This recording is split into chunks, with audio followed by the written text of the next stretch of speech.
Hey everyone, welcome back to another episode, Shift Work and Jam Sessions. I'm joined as always. How are you, Dakota? I'm doing great, Taylor. How are you doing tonight? I'm doing well, man. And you said night. This is a rare one for us, an evening session. That's right. What are your thoughts on this? Hey, it's nice to change it up every once in a while. Right now, there's no huge distractions, so yeah, fingers crossed we can get through this. That's right. And as you were talking there, man, it made me think about the beginnings of this. Where Yes. I think it would be around this time, 9 or 10, where we get everything done, get all our work done on our jobs that we were at together. And this would be the time for our jam sessions, man. You're 100% right, buddy. That's, you nailed it on the head. So this is a huge throwback to where it all started. That's right, yeah. We're back in our element here. Jeez. Yeah. Now we just need a 4 a.m. one and we'll be good to go. Maybe we can skip the 4 a.m. I love it, man. This week's episode was Bounce to This, Season 4, Episode 1. But before we bounce to that, excuse the pun, maybe I'll delete that because that was terrible. No, keep it. It's gold. We'll go back to last week's episode, the Southern Way, and go over our picks. Yeah. What were your two songs, Dakota, that you picked? Okay, so my first pick was, give me 1 second here. Kilo Ali, Cocaine, and my other pick was Red Dog by Goody Mob. Now I've gotta correct that because actually the song by Goody Mob that follows the skit Red Dog is, believe it or not, on this name, The Dirty South. Mm. So I had to change that pick up. So let's just start right there. So we got Goody Mob with Red Dog, and that's like a 30-second skit that leads into The Dirty South. Did you have a chance to listen to that, Taylor? What was your thoughts? I did, man, and yeah, no, that was an interesting song, man, because it's all about what do people who aren't from ATL or from, as we'll find out, New Orleans and all of the southern states really know about the South, and Right. the answer is not much, man. And that song kind of gave us a glimpse and a look at to what they go through every day, what their issues are, and then kind of asking you, you really know nothing about us. Let me tell you about us. So yeah, That's right. So I thought it was a really interesting song, man, because I learned a lot, especially about the Red Dogs and especially about, the issues that they're going through. What were your thoughts? Yeah, exactly that, buddy. Listening to them talking about how, the Red Dog, like, how this group of police would just barge in and have everybody on the floor, like, they're putting this so well into their songs, right? And you really get to see what that sort of thing is like. So, they've got the Red Dogs busting in doors, getting people down on the ground, and Goody Mob is saying, if I fronted off of Bill Clinton and I didn't pay him back fully, how do you think he'd feel? And it just like really throwing it to the whole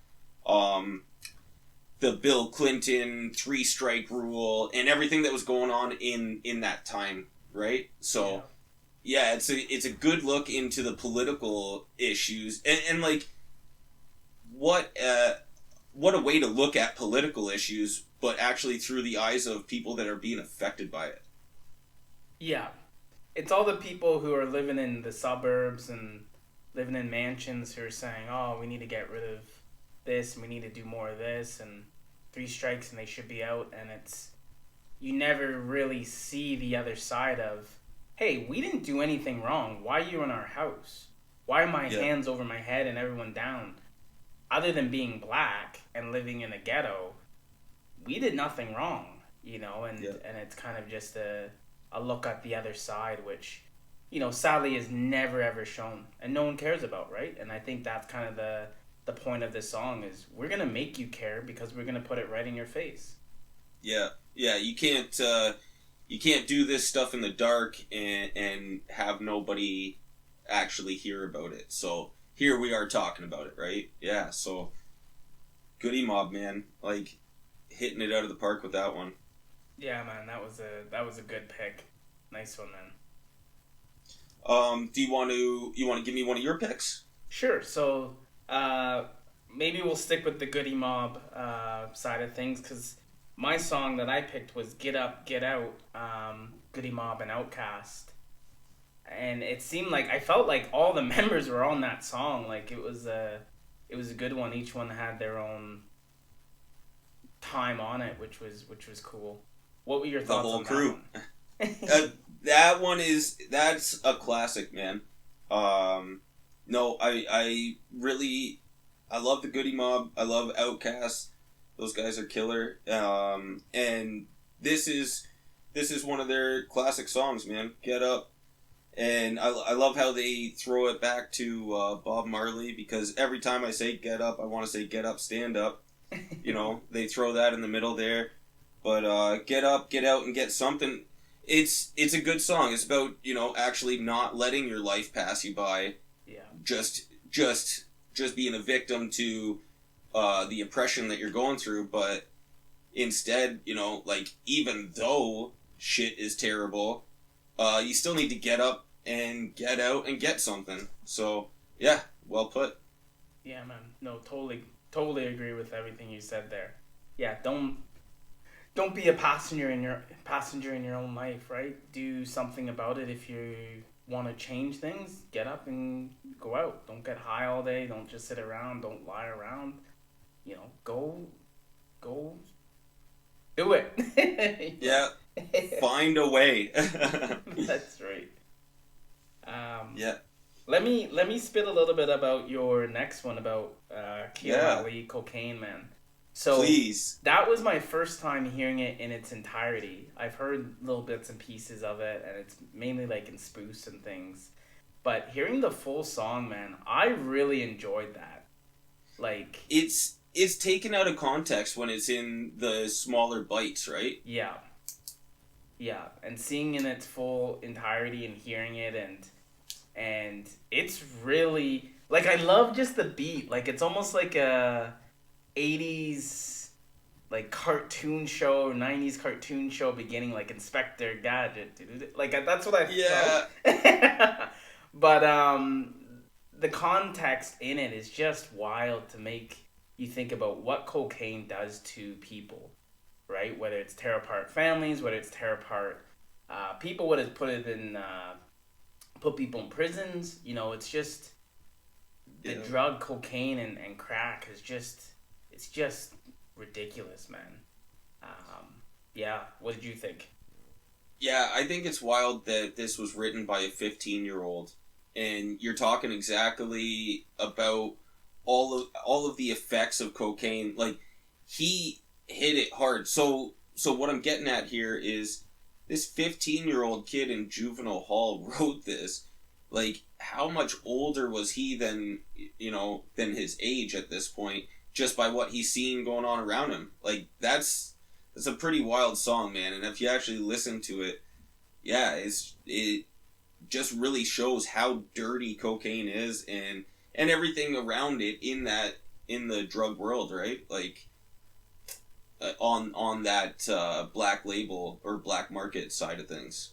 Yeah, that's a good point, man. It's not just the drug itself. It's everything surrounding it, right? The guns and violence that surround something like that. The cutthroat nature of I need this drug and I'll do anything to get it, right? And it's to hear someone who, like you said, is 15 talking about this grown person stuff. It's just like, what have you seen and what have you been through? Right. Yeah, so we'll go from that one to my second pick, which was Arrested Development, Mm-hmm. Africa's Inside Me. Did you have a chance to listen to that one, and what did you think?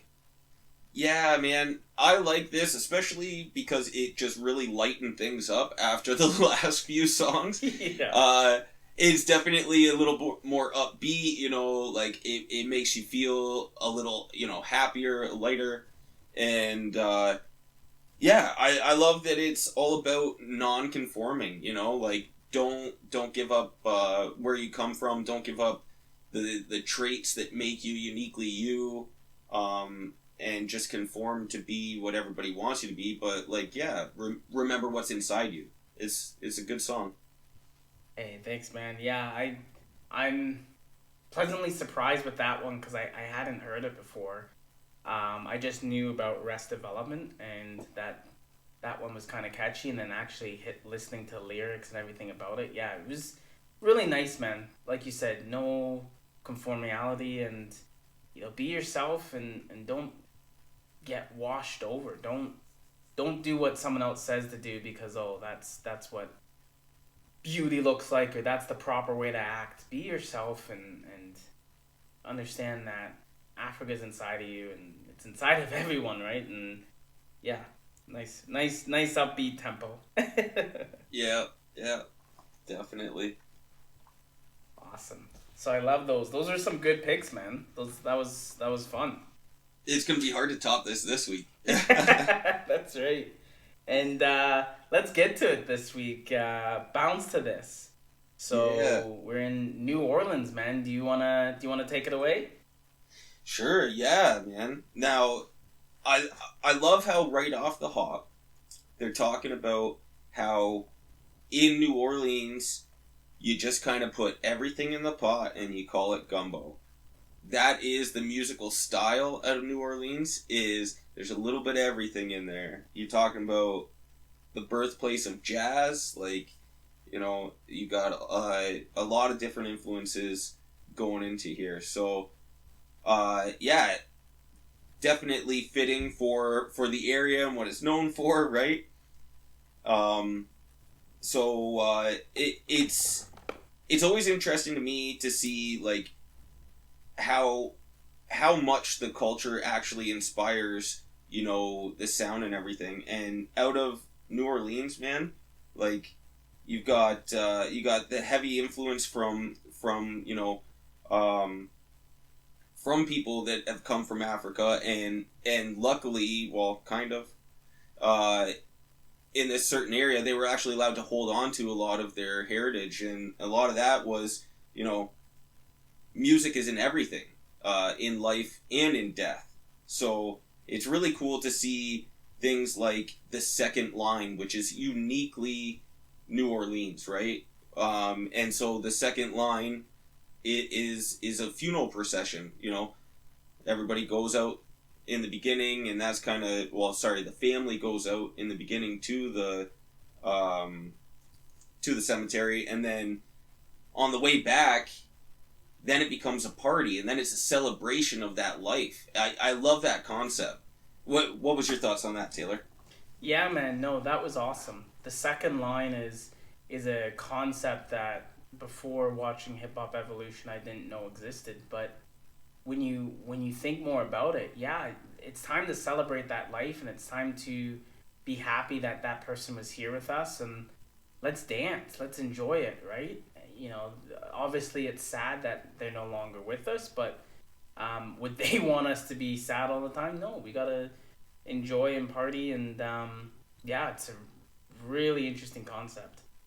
Yeah, if people just joining in with whatever they can, banging on stop signs with water bottles and stuff, like joining the band, like it's such a cool concept. Just pick up what you've got in your hands or whatever you can find around you, and just join, or just dance, right? And just join the procession. For sure, man, and it makes you really kind of understand how musically entwined it is into their lifestyle down there, where they were talking about even rocks. Put two rocks together, make them make a noise, right? And it's just like anything you can do to join along is awesome. And you have your old heads encouraging them too, right? Like get in there, dance, make some sounds, right? So yeah. Really cool. Yeah. And so big influences, right? Like these are big influences on the sound that was coming out of New Orleans. The Mardi Gras Indians.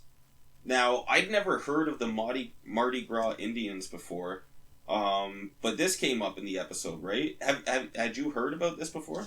No, all I knew was Mardi Gras itself, like the big party and that kind of stuff, but I didn't know there was a culture that was from. Yeah. So, I was just looking it up, and I'll give you a little definition off of just YouTube here, or sorry, off Google here.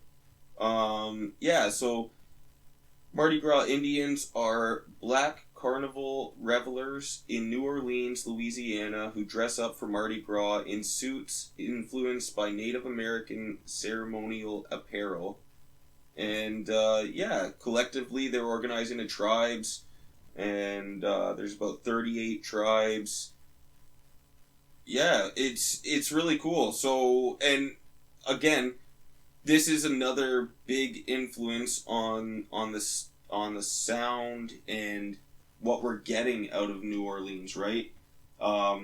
Because these are obviously like very ceremonial and it just it's a whole nother addition to the sound down there. And then we get into the call and response.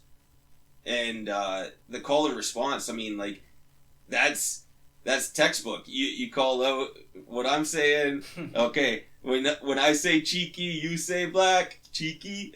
Black, so yeah. So that's wicked, man. And there you go. Like, that's essentially the gumbo from the New Orleans sound. Yeah, absolutely, man. And I want to start off with the Mardi Gras, Indian kind of thing where it just, to me, man, I know we're doing our research, I know we're doing our homework, and it just shows how interested we are in learning about new things and new cultures and music, new everything, right? But it just makes me so disappointed that mid-30s and I'm just learning that Mardi Gras is not about just beads and parties, right? There's actually something to it. There's a history behind it. There's a reason why they do it. There's a reason why they dress up a certain way and play certain music. But it's just like everything just gets so I don't know if it's whitewashed. I don't know if it's just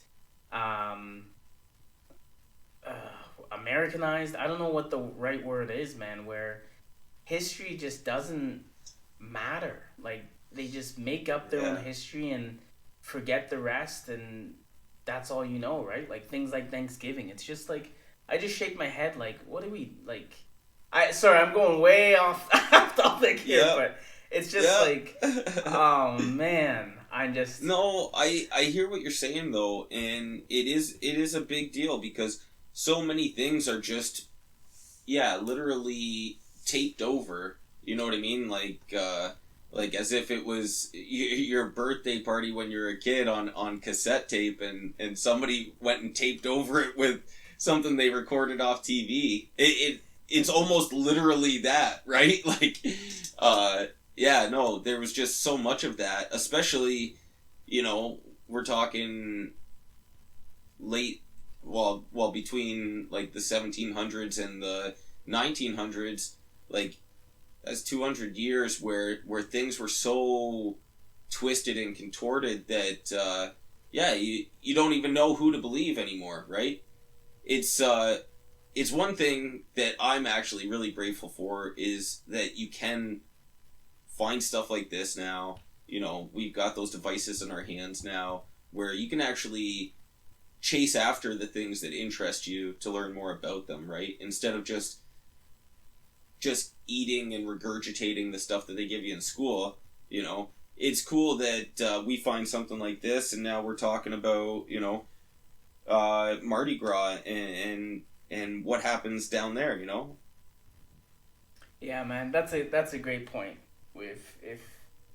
If we didn't have these things in our hands, I think we'd still be blind and just ignorant is the word. But no, thank you, and I apologize for getting off topic. I'll get riled up. That's right. I'll try to bring it back and to the chanting and the kind of the Simon Says, right, where someone says this, you do that, you do this, where that New Orleans gumbo really comes through. And the first big person they talk about is not Sabu, the street DJ. Like, it sounded like he was a big name, but it was his son who was kind of a prodigy, Mannie Fresh. Yeah. Yeah. Talk to me about that. Yeah, man. Mannie Fresh, like, he's as real as they get for DJs, I didn't know that his career went all the way back that far. Actually, again, this is great going and watching this Hip Hop Evolution episode and finding this stuff out, because you get to actually see that Mannie Fresh, his father was actually a street, like, block party DJ and was getting all these, like, Man of the Year or DJ of the Year trophies and whatnot. Really piqued Mannie Fresh's interest into the thing, and then he comes out, just like you say, a prodigy. Like, this kid's doing things on turntables that people haven't seen before. Yeah, man, that whole buck jump and the Triggaman beat that he was working on, that really seems like Mannie Fresh's style, right? Yeah, it's that 808, that heavy 808 with some New Orleans influence, right? Yeah, definitely. Yeah. Just hearing that drums in the background, that ting ting ting, Yeah. You immediately think of that. I do, anyways. Yeah, it's funny that Mannie does have his own style, and once you hear it, you're like, oh, okay, this is a Mannie Fresh beat, like. Yeah. And I just find it so interesting with the buck jump, like buck jump time and Triggaman, where you can have the same beat, essentially the same thing, and like 4 or 5 different people do it, and all 4 or 5 people, like, they love them for it, right? Where, some people nowadays would be like, is that the same song? Aren't they copywriting? Like, is this not the exact same thing? But it's like that Triggaman beat, man. It's like, wow. What are your thoughts on that, man? Yeah, I don't know how I feel about that, because you're right. Like, there is a whole lot of copyright problems with that, and, like, it really isn't that original, but it's interesting that down in New Orleans during this time period when, this was a big deal, everybody accepted it, and it was widely accepted that everybody was using the same beat. Essentially, almost the exact same beat. Yeah, I don't know, like, I don't know how to feel about it either, because you think about the East and West Coast and, like, people talk about stealing your rhymes. I know you're not rhyming the exact same or biting rhymes, but you're actually taking the exact same song and just putting different stuff over it. It's an interesting concept, and it's one of those things, if it's appreciated and respected down there, I'm glad that they got many variations of it, because just in that show there was like 5 or 6 different variations of Triggaman. Man, let's cut this right down for a second, though. Like, is there anything to those songs? You got the Jubilee man doing do the Jubilee. Like, he's just saying the same, again, the chanting, right? And you got, DJ Jimi, where they at? DJ Jimi, where they at? Over the same thing, and it's just chanting. So, like, I don't know, man. Is it respected? Is this good rap? I'm gonna say no. And dude, I didn't want to go there, but I think I've told you this story where I went to school and a lot of people where I went to were from New York or from Boston, and we did have one friend who was from the South, and he played stuff like this, and I remember like the Boston guys were just like, this is junk. This is the same thing. And he's not saying anything. This isn't rap. He's just saying, the same thing 30 times and then cuts it off. Like, is this music? And I was neutral, man. I was just like, you know what? If that's what they do and that's what they like, it is what it is. But to me, am I going to put that on in my house? No. No. And you know what? Like, while we're talking about the South, while we're down there, I think Andre 3000 said it best when he did his commercial pop hit, Hey Ya, y'all don't want to hear me, you just want to hear the bass. Like, and that's all it is, man. Yeah. It's just a catchy tune, or a catchy beat, and, like, there's nothing to it. No. Well, I think about a lot of the popular, even rock or pop songs. Like, I think of one like, I Love Rock and Roll. I love rock and roll. Da da da da da da da da. I love rock and roll. And it's repeated maybe like 20 times, man. Yeah. And I can think of so many other songs as well where it's just the same thing repeated.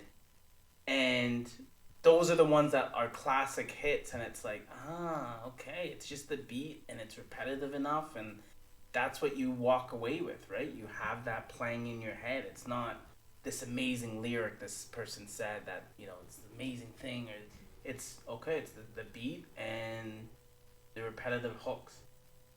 Man, that's garbage, though. That's... I'm sorry, I'm upset about this. That is the influence of the record companies, and that's total garbage, because no underground artist would be able to put out something that's just the same 3 words on repeat over a good beat and have it be a hit. You have to have substance to songs. That's garbage. Well, I totally agree, dude, but I would say the early 2000s, and I know this is where it gets to, when Southern music took over for, a short spell in hip-hop, I just remember as a kid and more so as a grown adult looking back, is like, did we really like that? Was that really a number 1 song, or is that because it's the exact same. It wasn't like this consciously thought-provoking idea that, you sit down in your car or sit down in your bedroom and just think about, like, wow, what did that person just say? It was, get low, to the window, to the wall, you know what I mean? Like, it's... I'm glad you brought up Little John. We're gonna get the trap music. I think we get the trap at some point, and we get to crunk, and it's just like... It's this on steroids, right? Crunk music is legit bounce music on steroids. Okay, so, like, let's get off topic then. Uh-oh. Because Little John worked for a record company before he made it big. He was a guy behind a desk, believe it or not. The hype man, he was behind a desk before he did that. And, I think that information from being in, a place like that's putting out records, and it's just you figure out how to make that mass appeal, and then it's just heavily marketed. So all those songs that are stuck in your head is just because they've got all the radio play. It's just because that record label owns part of those radio stations. It's just because, you know what I mean? Like, on and on, back further you go. Again, I'm going to say, you would not find one underground artist that would make it big off of chant music. No. I don't think. I would totally agree, man, and that's an interesting concept, because does it not go back to Russell Simmons loading the room, right? Where Yeah. you put out your song and you say, no, everyone on this radio station, everyone on that radio station, you must play this song at least 3 times an hour. Go. Yeah. Right? And it's 100%, yeah, loading the room, and massive label companies putting their, shoulders into it, right? And I did not know about that with Lil Jon, that he was behind a desk before he became, Mr. Crunkman. Yeah. But it's interesting, we go from major label companies running things to an independent who made it big, man. No Limits. And beautiful segue there. Yes, Master P, Percy Miller. That guy, he knew how to do that. He did that right. He saw all the record labels with all their little hands in the pots, and he's like, no way, we can do this, and we will be underground, but we'll get looked at the same as any other major label. And he's out there in his car just selling tapes out of the trunk until he can make his dream come alive. Him and his sandals with his socks on. And it goes back to something we talked about with Champa there when we did that interview, where you kind of had to go get well known somewhere else, and then you come back and they love you, right? Yeah. Because he was in DC, he was out West Coast, he was out East Coast, selling in his van, selling those cassette CDs, whatever they were, and all of a sudden they get play at other places, and they're like, oh, he's from NOLA? Okay, yeah, we love him, kind of thing, right? Yeah. Interesting, right? It's interesting that that's the way it is at home, but I think that's kind of the case anytime. For sure. You got to be an outsider to be looking elsewhere, first of all, right? and then that outsider coming back, I mean, you're nothing until you've made it, so. No, that's right, dude. And I did want to just, with Master P, I did want to go a little bit back to kind of his beginnings, man, because it's a sad story to tell, man, and I think it gave me a lot more respect for not only what he did with the record games, like with the record labels and stuff, but just to make it out, right? It said that during this time, NOLA, New Orleans, Louisiana, had the highest homicide rate in the U.S. Yeah. He said, Master P said he saw his first murder at 4 years old. At 4 years old, man. That's just, I have no words. And they were interviewing one artist who was also with, I think he's with No Limits, and he compared it to Desert Storm, right? He was in the military, and he said, where I grew up, like that ward that they're from, it's the same as Desert Storm. Just Desert Storm had bigger guns. That's really the only difference, right? Yeah. Which is just so sad to say, and the lucky number of 19 is, you made it. You're an old head kind of thing, where it's just like 19 years old. In the U.S. you can't even drink then. Still, man, like it's yeah. Oh, you're not even legal to buy lottery or gaming, and you're lucky to have you've won the lottery by making it that far. So sad, dude. Crazy. But yeah, it makes me think about, some of his lyrics are pretty harsh, pretty hard, but then you realize where he came from. It's like, yeah, he's just telling you about where he was, how he made it out, right? Like, wow.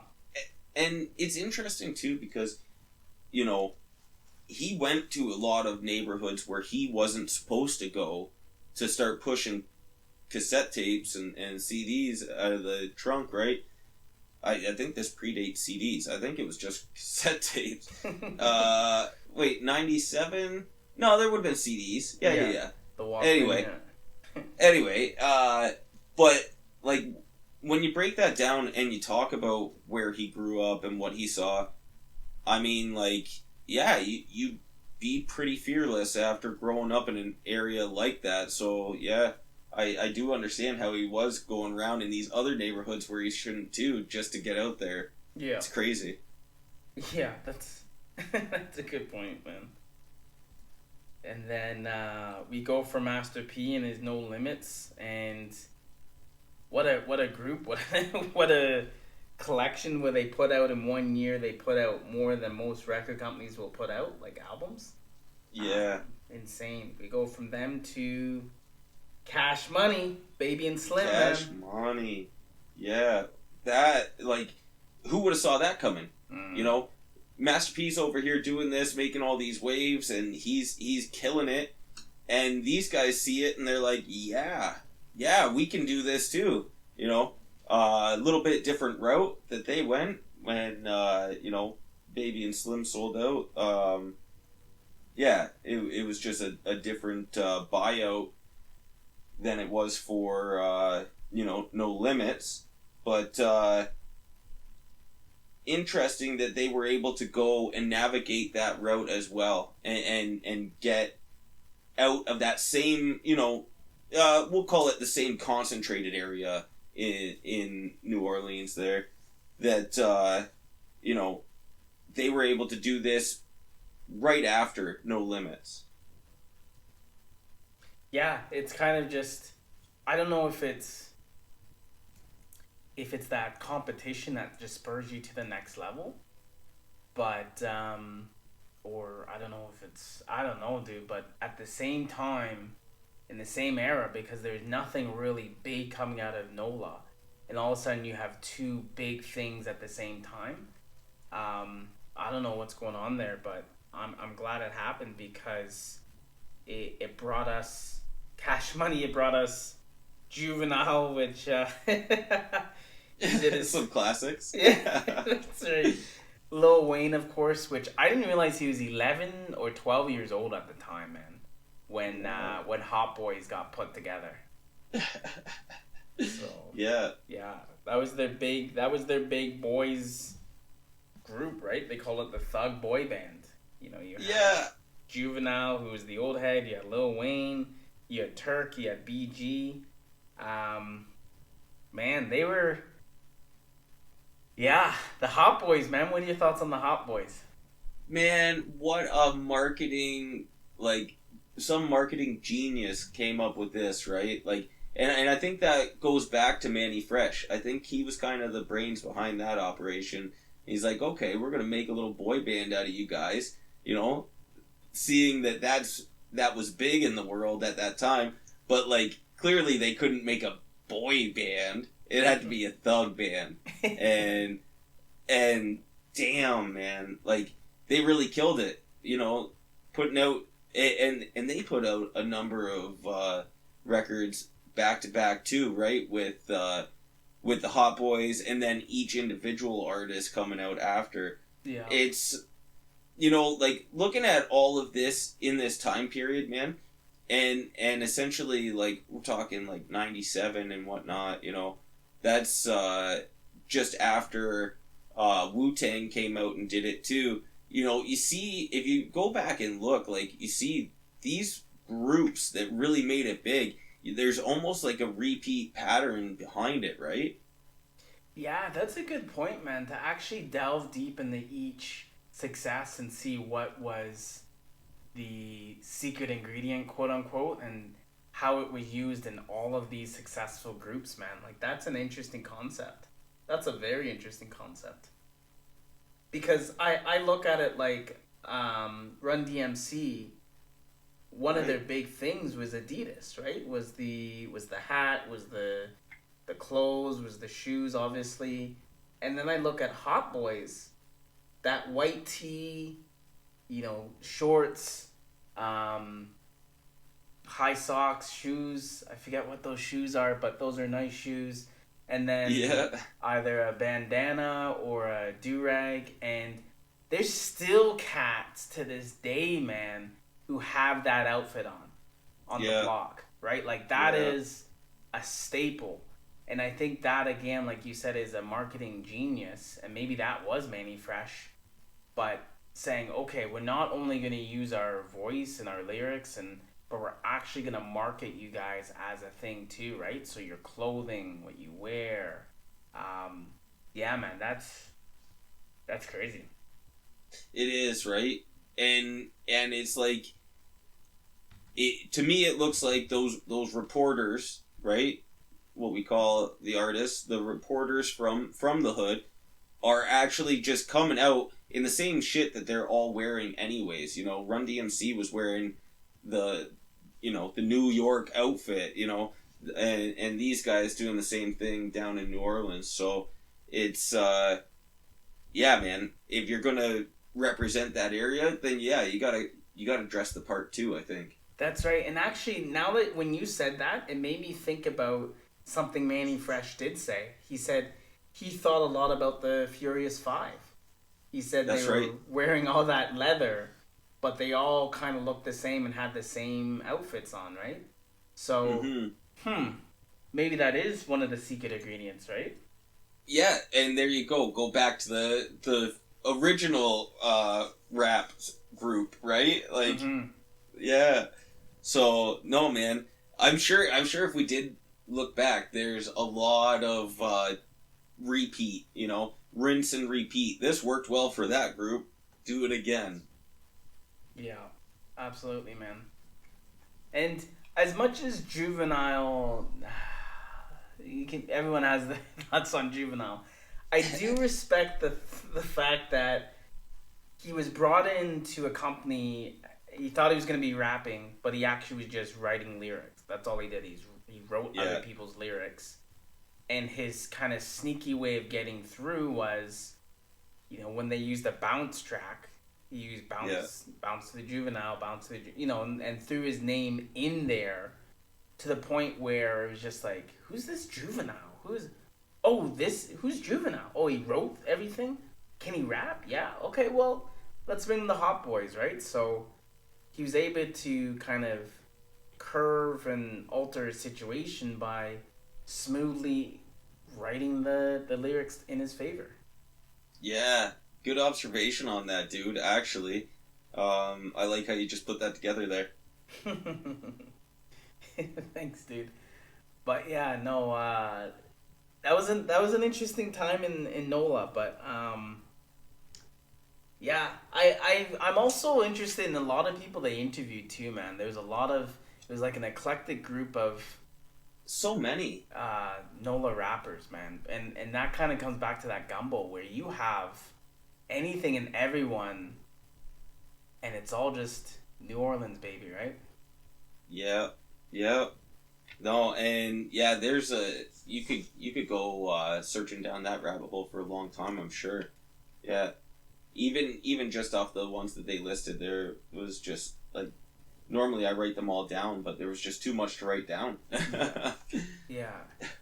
No, for sure. It was good, man. So yeah, that's bounce to this. Do you want to recommend a couple of songs to listen to for next week? Yeah, let's make some picks, bud. Did you have any in mind? I did. So the two I have down, the first one is I am going to make us both very upset, but we gotta listen to the King of Bounce, man, DJ Jimi.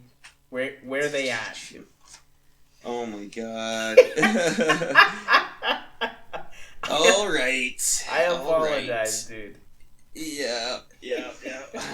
So, all right. Well, so okay.